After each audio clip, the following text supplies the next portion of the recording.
On va passer à la description. Comme tout au long, la fibula présente à décrire deux épiphyses, une proximale et une distale, et une diaphyse. On va commencer par l'épiphyse proximale, qui comprend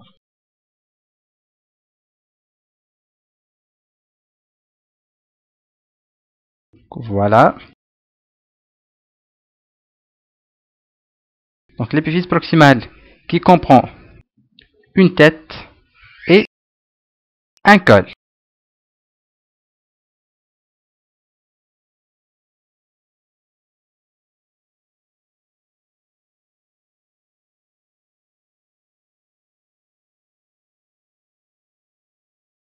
Voilà. La tête de la fibula comprend médialement la surface articulaire de la tête fibulaire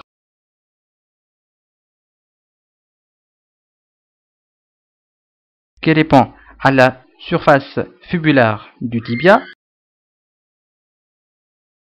Latéralement et en arrière de cette surface se dresse verticalement l'apex de la tête fibulaire.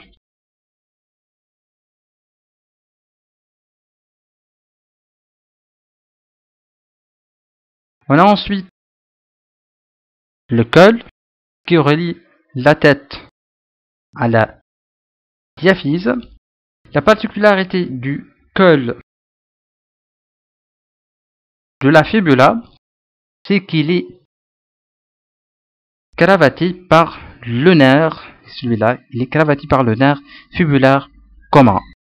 Ce nerf-là, avant, on avait l'habitude de l'appeler par le nerf sciatique poplité externe. Donc, je répète, le col de la tête fibulaire est cravaté par le nerf fibulaire commun. Ce que je veux dire par cravaté, c'est-à-dire, c'est au niveau de sa face postérieure, il est en contact avec le nerf fibulaire commun.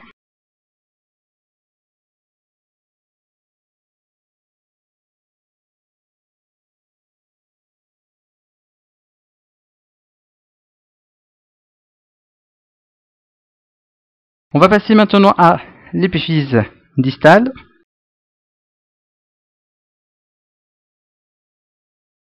Elle est appelée également malléole latérale. Elle est aplatie et elle présente à décrire une face latérale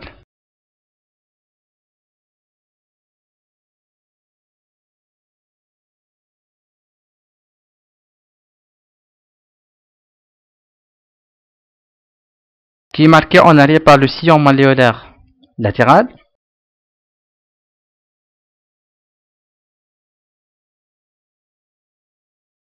Une face médiale qui présente en avant la surface articulaire de la malléole latérale.